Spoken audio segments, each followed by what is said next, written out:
அனைவருக்கும் வணக்கம். எங்கும் நிறைந்திருக்கும் குருவினர்களோடும் திருவினர்களோடும் அட்சலக்கண பദ്ധதியோட ஸ்ரீ குரு சிவகாசி காளிமுத்து. நம்ம வீட்டில் இருக்கிற பெரியவங்க சில நேரங்களில் பார்த்தீங்கன்னா அவங்களோட பேரம்பத்தியில் ஏதாவது சேட்டை பண்ணாங்க அப்படின்னா தாய்மார்கள் சத்தம் போடும் பொழுது தாத்தா பாட்டி என்ன சொல்லுவாங்கன்னா, போடுமா போக சரியாயிடுவான், வேலையை வளர வளர சரியாயிடுவான், நானும் அப்படிதான் இருந்தேன், இப்போ நான் நல்லா இல்லையா, விளாட்டுத்தனமாக இருக்கான், போக சரியாயிடும் அப்படின்னு தட்டி விடுவாங்க. யாரு? தாத்தா பாட்டிகள். ஏன் அப்படின்னா சில நேரங்களில் நம்முடைய பிள்ளைகள் விளையாட்டுத்தனமாக படிப்பு அப்படிங்கிறத வந்து கொஞ்சம் கவனமின்மையாக இருப்பாங்க. சரிங்களா? நம்மளுடைய களவாணி அப்படின்னு ஒரு படம் இருக்குது.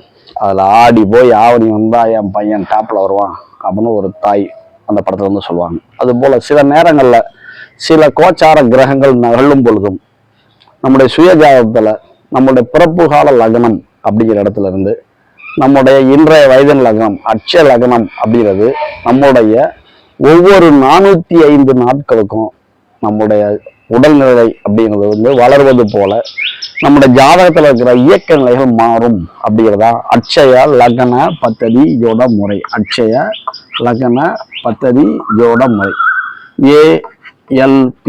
இதை கண்டுபிடித்தது யார் அப்படின்னா எங்களுடைய ஆசிரியர் உயர்திரு பௌடமுத்து ஐயா. என்ன அப்படின்னா ஏன் இந்த வார்த்தையில சொல்றோம் அப்படின்னோம்னா, பிறப்பு கால லக்னத்திலிருந்து நம்ம வந்து பலன் எடுக்கும் பொழுது இன்றைய அட்பிரசன்ட் நிலை என்ன அப்படின்னு சில நேரங்கள்ல தடுமாறும். சரிங்களா? ஆனா அட்சய லக்னம் அப்படிங்கிற இன்றைய வயது லக்னத்தை வந்து பார்க்குறப்ப பலன் துல்லியமாக வரும். இப்படி இருக்கிறப்ப நம்மகிட்ட வந்து 1 இயருக்கு முன்னாடி ஒருத்தவங்க வந்து ஜாதகம் பார்த்தாங்க. இப்போ இல்லை, 1 இயருக்கு முன்னாடி பையன் படிக்க மாட்டேங்கிறான், அறிவு ஒன்றுதான், ரொம்ப கஷ்டமா இருக்கு, அவனுடைய சூழ்நிலை சரியில்லை அப்படின்னு ரொம்ப கவலைப்பட்டாங்க. பெற்றோருக்கு ஒரு பையன், நல்லா வசதியான குடும்பம், அப்போ அதிகமான கவலையில் இருந்தாங்க. அப்போ நம்ம என்ன சொன்னோம், கொஞ்சம் பொறுங்க, சில மாதங்கள் கழித்து அவனுடைய சூழ்நிலை மாறும் அப்படின்னோம். அதே மாதிரி மாறிட்டது. இப்போ அவங்களே ஃபோன் பண்ணி, சார் இப்போ பையன் நல்லா படிக்கிறான் சார், ப்ரொஃபஸர்ஸ் எல்லார்ட்டையும் போய் கேட்டு குறிப்பெடுத்துக்கிட்டு தான் எந்தெந்த படிப்பில் தான் அரியர் விழுந்திருந்தானோ அதெல்லாம் நல்லா கம்ப்ளீட் பண்ணி இழுத்து வரான் அப்படின்னாங்க. இந்த நேரத்தில் உங்களுக்கு ஒரு கேள்வி வரும். எல்லா பிள்ளைகளுமே இந்த 3rd இயர் 4th இயர் வரும் பொழுது படிப்பு சார்ந்த விஷயத்துல இயற்கையாகவே அடுத்த நம்மளுடைய ஃபியூச்சருக்காக படிக்க ஆரம்பிப்பாங்க. உடனே நீங்க அதை நினைக்கக்கூடாது. ஏன் அப்படின்னா 1st year 2nd year 3rd year கடைசியில் இருக்க 4th இயர் வரும் பொழுது கூட பார்த்தீங்க அப்படின்னா ஃபெயிலான மாணவர்கள் இருக்காங்க. எனக்கு தெரிஞ்சு எப்படி பெரிய இன்ஜினியரிங் காலேஜில் நல்லா படிச்சுட்டு ஃபர்ஸ்ட் மார்க் இருந்துக்கிட்டு ஒரு பையன் கடைசி செமஸ்டரில் ஒரு பரீட்சையில் அது ஃபெயிலு சொன்னால் நம்ப முடியுமா? காரணம் என்னங்கன்னா, முதல் 3 ஆண்டு காலங்களை சப்போர்ட் பண்ணுற ஒரு கிரகம் 4ஆம் ஆண்டு படிக்கும் பொழுது சப்போர்ட் பண்ணால் அவன் ஃபெயில் ஆகிடுவான்.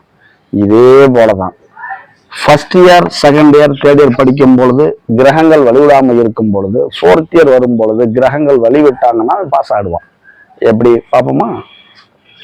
நம்ம இவங்க ஜாதகம் பலன் பார்க்க வரும் பொழுது அட்சய லக்னம் எங்க போச்சு அப்படின்னு தனுசாக இருந்தது, பூரட்டாதி 4 போச்சு. சரிங்களா? பிறப்புகால லக்னம் அப்படின்னு என்ன அப்படின்னா நமக்கு வந்து மகரம். சரிங்களா? இன்றைய வயது லக்னம் அட்சய லக்னம் மீனமாக போகுது. இப்படி இருக்கிறப்ப லக்னாதிபதி யாருன்னா குரு, அவர் 8ஆம் ஸ்தானம் அப்படிங்கிற 8ஆம் இடத்துல இருந்தார். சரிங்களா? அப்படி இருக்கிறதுனால ஜாதோட நிலை சரியில்லை. இயங்குகின்ற நட்சத்திர புள்ளி பூரட்டாதி 4. இது வந்து 1 வருஷம் 1 மாசம் 10 நாள், அப்பனா 405 நாட்கள் இளமை. அத்தான் மன சொல்றோம், ஒவ்வொரு 405 நாளைக்கு ஒரு கையும் நம்மளுடைய உடல் வளர்வது போல நம்மளுடைய ஜாதகத்தில் இருக்கிற அனைத்து நிலையிலும் மாறும் அப்படிங்கிறோம். அப்பனா கொஞ்சம் பொறுங்க. இந்த பூரட்டாதி அப்படின்னு குருவோட நட்சத்திரம் முடிஞ்சதுக்கு அப்புறம் இதற்கு அடுத்து இருக்கின்ற நம்மளுடைய உத்திரட்டாதி அப்படின்னா சனிவோட நட்சத்திரங்கள் இயங்க ஆரம்பிச்சனையும் உங்களோட குழந்தையோட படிப்பு நிலையில ஒரு மாற்றம் வரும், அவனுடைய தன்மைகள்ல மாற்றம் இருக்கும் அப்படின்னா அவங்களுக்கு மனசு ஈரட்டு மனசா இருந்தது. அப்படி இருக்கிறப்ப நல்லா படிக்கிறப்ப திடீர்னு படிப்பை தடுமாறலாம், அப்புறம் வருத்தப்பட்டாங்க.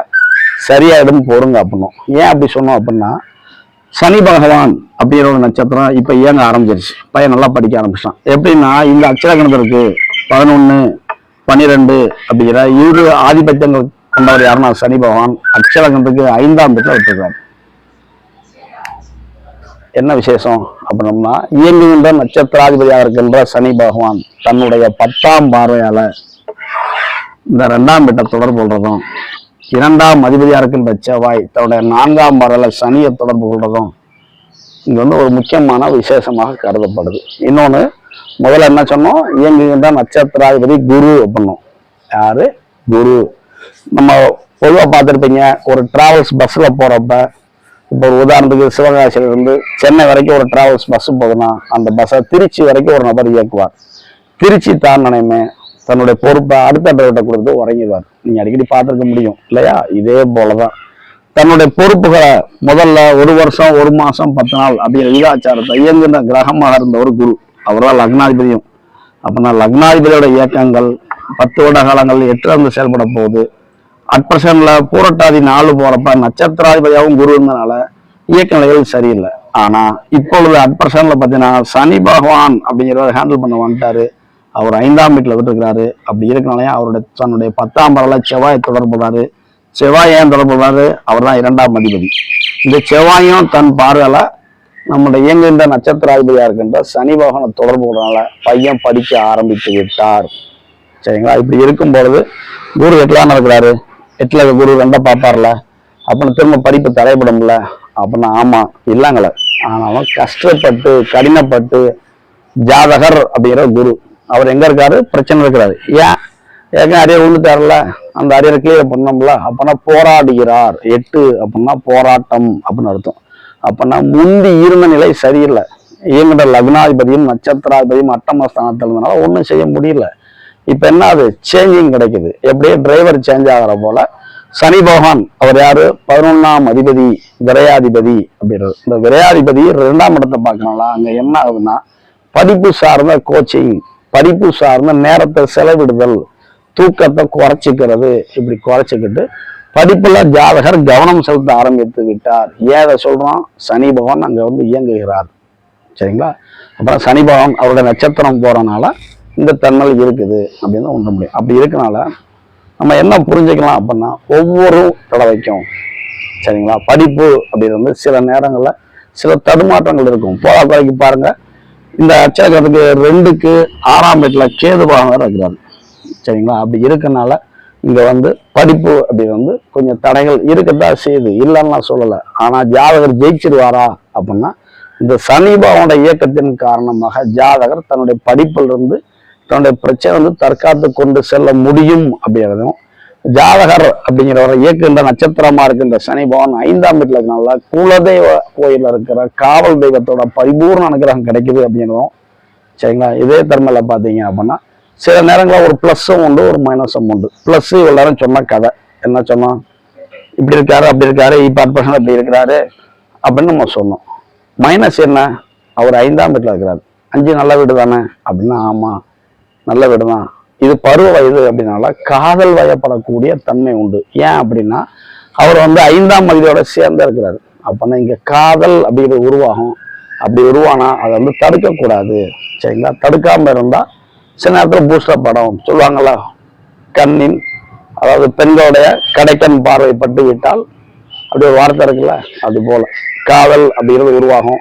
அன்பு செலுத்துங்கிற தன்மை இருக்கும். அப்புறம் வாழ்க்கையில ஜெயிச்சிருவாரு அப்படின்னு வரும். அப்படின்னா இந்த பெற்றோர்கள் நம்மளை ஃபோன் பண்ணி உத்தட்டாதி மாறி இப்ப நல்லா வந்து நல்லா படிச்சுட்டு இருக்காங்க சார், ரொம்ப சந்தோஷம், இப்ப எழுதியிருக்கிற பரீட்சை நல்லபடியா எழுதியிருக்கிறேன், அப்போதாவது இன்டர்னல்னு சொல்லுவாங்க, அதாவது ஒவ்வொரு ஊழலை பத்தி எழுதிக்கிட்டே வருவாங்க. அதெல்லாம் நல்லா பெர்ஃபார்ம் பண்ணிட்டு இருக்காப்புல, பழைய படிப்புக்கான அரியர் பரீட்சை நல்லா படிச்சுட்டு இருக்கான் அப்படின்னாங்க. நம்ம என்ன சொல்லணும்னா இன்னும் அவனை வந்து பூஸ்டப் பண்ணோம் அப்படின்னு இதற்கான சில வழிமுறை நிவர்த்தி முறைகள் அப்படின்னு நம்ம கொடுத்துருக்கோம். இதை அவன் கரெக்டாக ஃபாலோ பண்றப்ப தன் வாழ்க்கையில ஜெயிச்சு தன்னுடைய பெற்றோர்களுக்கு நல்ல பிள்ளையாக வந்துடுவான். சரிங்களா? ஏன் அப்படின்னா, என் பையன் நல்லாவே அப்படின்னு சொல்றது மகிழ்ச்சி தரும். என் பையன் மோசமா இருக்கான், படிக்காம இருக்கிறான், ஊர் சுத்துறான், அவனுக்கு வந்து உறக்கம் இல்லாம கஷ்டப்படுறான், சொல் பேச்சு கேட்க மாட்டேங்கிறான் அப்படின்னு யாராவது பெற்றோர்கள் வெளியில சொல்லுவாங்களா? சொல்ல முடியாது. மனசு வலிக்கும். அப்படின்னா பெற்றோர்கள் அப்படிங்கிறது பையனுடைய நிலைமை சீராகும் பொழுது நம்மள்ட்ட வந்து ரெஸ்பாண்ட் பண்றாங்க. சரிங்களா? அப்படின்னா அட்சய கணபதி அப்படிங்கிற ஜோட முறையில நாம் பலன் பார்க்கும் பொழுது இன்றைய நிலை என்ன அப்படிங்கிறதும், இந்த பொசிஷன் ஒரு பிரச்சனை அப்படிங்கிறது எப்ப சரியாகும் அப்படிங்கிறதும், தொடர்ந்து பிரச்சனை இருக்குமா அப்படின்னா இந்த ஜாதகம் இருக்கு. 16 குரு 8ல சரிங்களா, அட்டமஸ்தானத்தான் இருக்காரு. பிரச்சனைகள் இருந்தாலும் முதல்ல இருந்த பிரச்சனைக்கு இது பரவாயில்ல அப்படிங்கிற மாதிரி சொல்ல முடியும். சரிங்களா?